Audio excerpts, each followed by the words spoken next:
Hello friends, आज हम arithmetic progression और सीक्वेंस के बारे में समझेंगे। और इस चैप्टर में अर्थमेटिक प्रोग्रेशन में सबसे पहले हम समझेंगे कि सीक्वेंस और प्रोग्रेशन क्या होते हैं। जैसे कभी कभी आप देखेंगे कि जो ये चैप्टर लिखा हुआ है अर्थमेटिक प्रोग्रेशन, यहाँ पे अर्थमेटिक सीक्वेंस भी लिखा रहता है। तो हम ये जानने की कोशिश करेंगे कि क्या प्रोग्रेशन और सीक्वेंस सेम है या दोनों डिफरेंट है या दोनों में क्या रिलेशन है। तो चैप्टर शुरू करते हैं हम। तो सबसे पहले हम यहाँ पे देखते हैं कुछ एग्जाम्पल लिखे हुए हैं। जैसे पहला एग्जाम्पल है 1 2 3 4 5 एंड सो ऑन। ऐसे दूसरा है, फिर तीसरा, चौथा, पाँचवा। मैं 5 एग्जाम्पल लिया हूँ।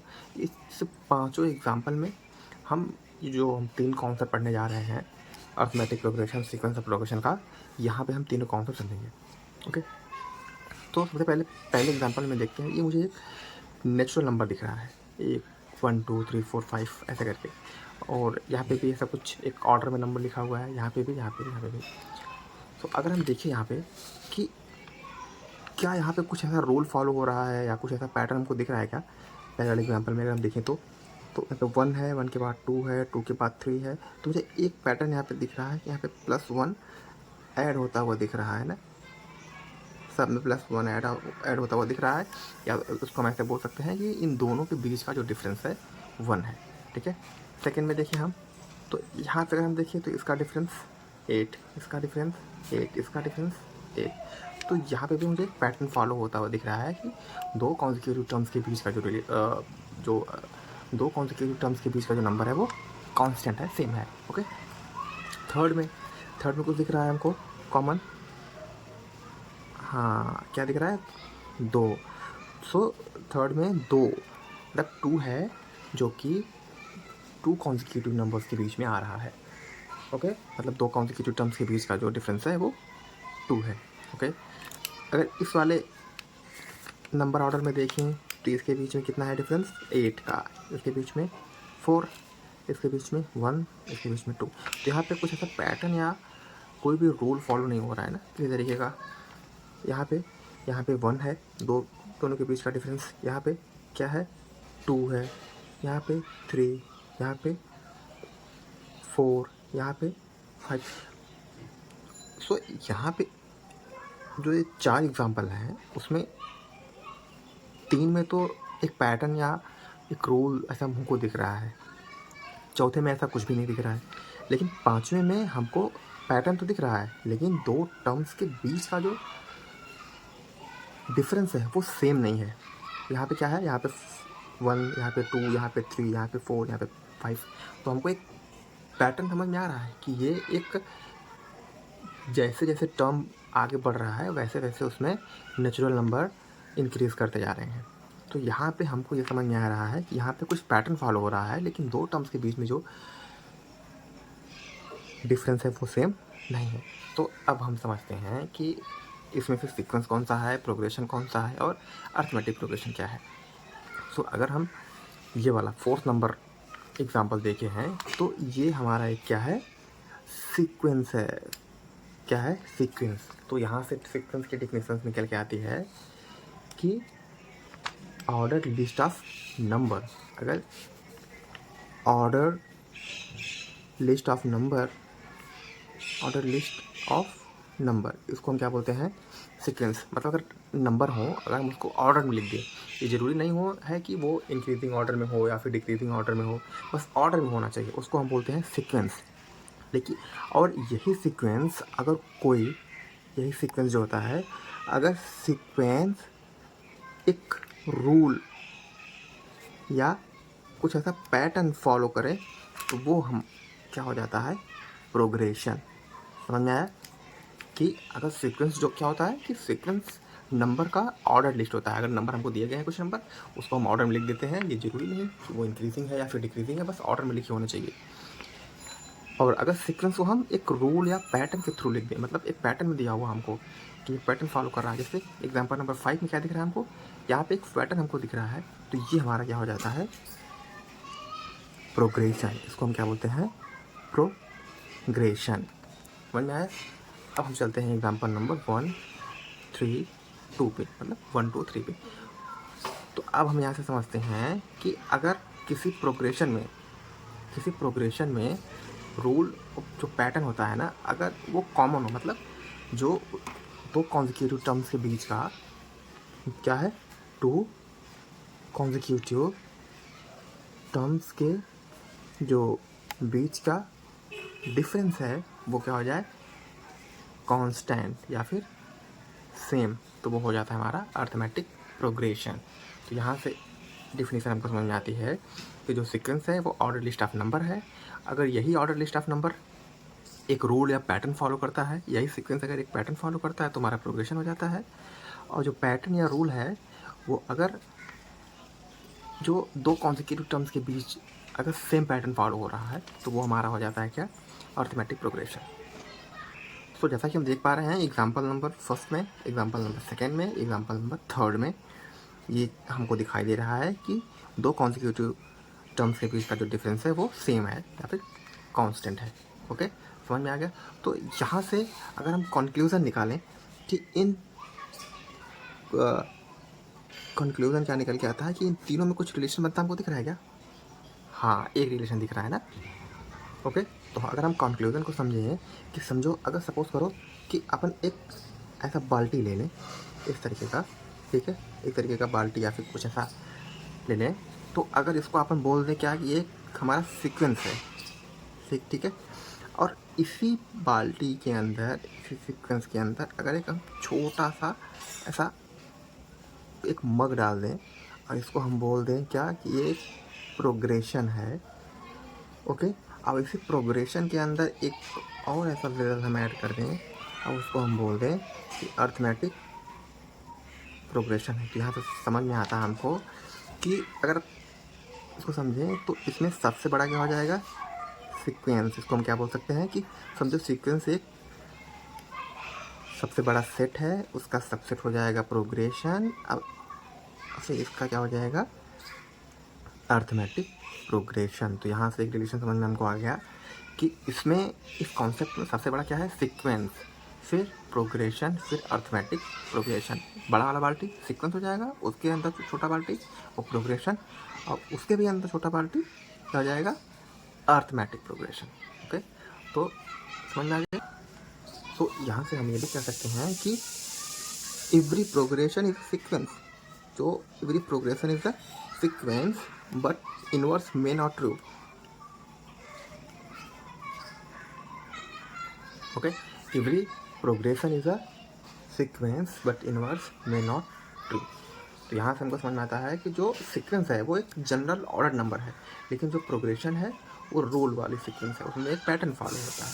ठीक है, तो अब आगे हम बढ़ते हैं। एक छोटा सा कॉन्सेप्ट और है जिसको हम समझ लेते हैं, उसके बाद हम फिर आगे बढ़ते हैं।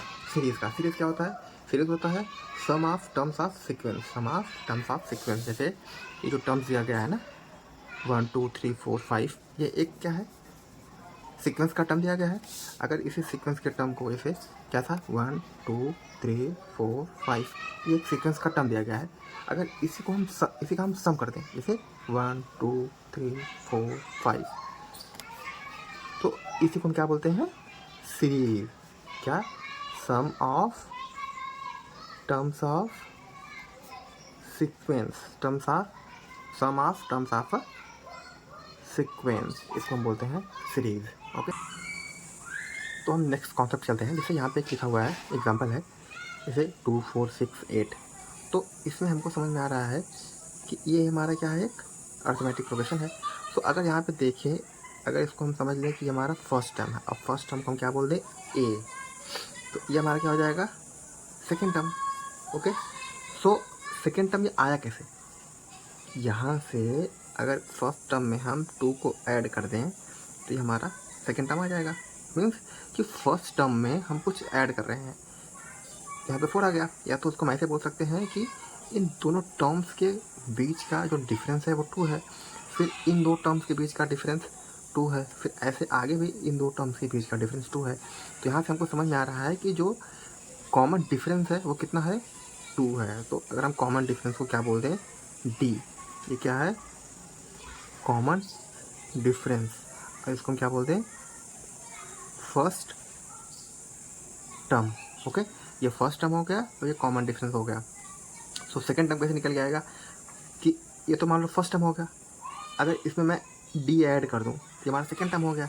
अब यहाँ पे ऐड किया हमने, अगर इसमें भी डी ऐड कर दे तो हमारा थर्ड टर्म निकल के आ जाएगा। ऐसे फोर्थ टर्म निकालने के लिए इसमें भी डी ऐड कर दे, ऐसे ऐसे करते जाएंगे तो हमारा टर्म्स आते जाएंगे। तो अगर हम इसको एक ऑर्डर में लिखे तो कैसे हो जाएगा ये हमारा ए, फिर ए प्लस डी, फिर ए प्लस 2d, क्योंकि डी और डी ऐड हो जाएगा, यहाँ से ए प्लस 3d, ऐसे करते करते करते आगे बढ़ेगा। अगर मानो हमको एन निकालना होगा, एन, तो यहाँ से हम देख रहे हैं कि यहाँ पे ए तो रहेगा, ठीक है, प्लस भी रहेगा, यहाँ पे 1 आया, फिर यहाँ पे 2 आया, यहाँ पे 3 आया, आगे समझो कि मेरे को यहाँ पर मैं 10 ले लूँ, ये कौन सा टर्म हुआ, first term, second term, third term, fourth term. तो हमको यहाँ पे समझ में आ रहा है कि ये जो टर्म्स लिखे हुए हैं, अगर ये फोर्थ टर्म है तो यहाँ पे कितना है, 3 है, अगर ये थर्ड टर्म है यहाँ पे कितना है, 2 है, यहाँ पे सेकेंड टर्म है तो यहाँ पे 1d है।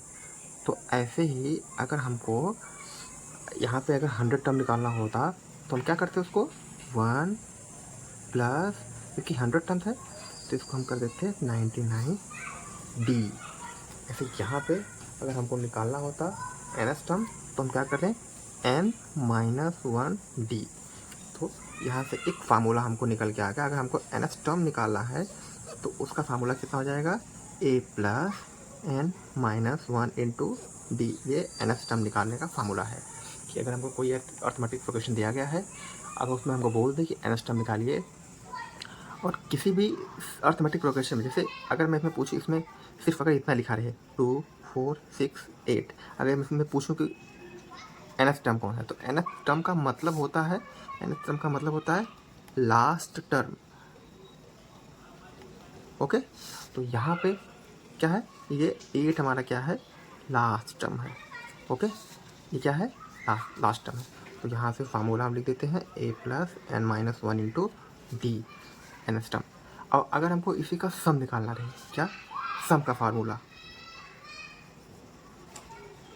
सम ऑफ nth टर्म, तो उसका फार्मूला होता है n/2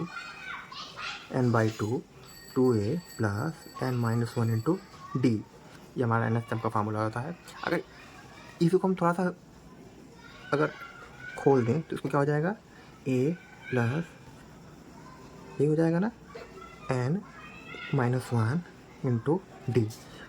तो हमको यहाँ पे क्या दिख रहा है, ये हमारा क्या है, क्या है, nth टर्म का फार्मूला है, मतलब an है। अब इसी को हम l भी बोल देते हैं कि यही लास्ट टर्म है ना। तो यहाँ से हमको निकल के आ जाएगा n/2 a प्लस, इसकी जगह पे हम ये लिख सकते हैं ये।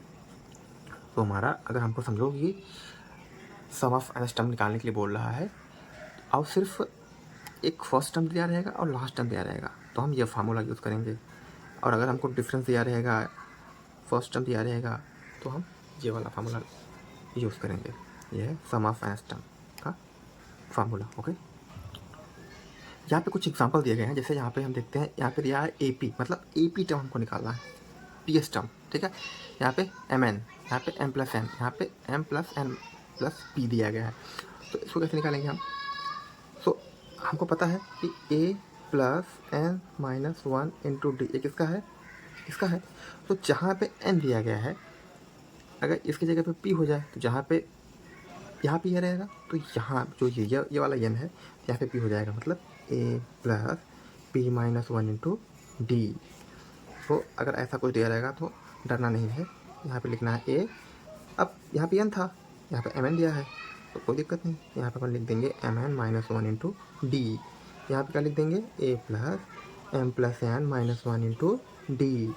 यहाँ पे सेम, यहाँ पे भी वही करेंगे, mn p-1 इंटू डी। तो अगर ऐसा कुछ टर्म दिया रहेगा, इसके जगह पे अगर हम 100 कर देंगे तो यहाँ पे 100-1 इंटू डी। ओके, एक क्वेश्चन हम करते हैं यहाँ से। अगर हमको nth टर्म दिया रहेगा और हमको टर्म्स फाइंड करने के लिए पूछा है, कि मान लो मैं पूछूँ कि इसमें फर्स्ट टर्म क्या है, सेकंड टर्म क्या है, थर्ड टर्म क्या है, फोर्थ टर्म क्या है, तो कैसे निकालेंगे कि अगर मैं n की जगह पे क्या पुट कर दूँ, 1 2 3, ऐसे मैं पुट करके और निकालने की कोशिश करूँ, तो n की जगह पे 1, ये कितना हो जाएगा, 3 प्लस 4 इंटू 1, ये क्या कितना निकल जाएगा, 4 × 4, अब 4 + 3 7। तो हमारा फर्स्ट टर्म क्या हो जाएगा 7। ऐसे सेकेंड टर्म निकालने के लिए 3 + 4 इंटू एन की जगह पे 2 रखेंगे, तो 4 2 ज़ा 8, 8 + 3 11। थर्ड टर्म निकालना होगा तो 3 + 4 3 रखेंगे यहाँ पे, क्योंकि थर्ड टर्म निकालना है, तो 4 3 ज़ा 12, 12 + 3 15, यहाँ पे 15। अच्छा अब एक हम यहाँ पे हमको क्या दिख रहा है कि 7 है, फिर 11 है, फिर 15 है। अगर यहाँ पे फर्स्ट टर्म 7 दे दिया, सेकेंड टर्म 11, फिर 15, तो हमको ये समझ में आ रहा है इसके बीच का कॉमन डिफरेंस 4, इसके बीच का कॉमन डिफरेंस 4, तो ऐसे आगे भी होगा। तो ये हमारा क्या है, ये हमारा एक अर्थमेटिक प्रोग्रेशन है। तो अगर ऐसे दिया जाएगा आपको कि एक एन टर्म दे देगा, अब पूछेगा कि यहाँ पे हमको टर्म्स फाइंड करना है, तो हम निकाल देंगे ना, एन की जगह पे बस वैल्यू रखना है और टर्म्स निकला है।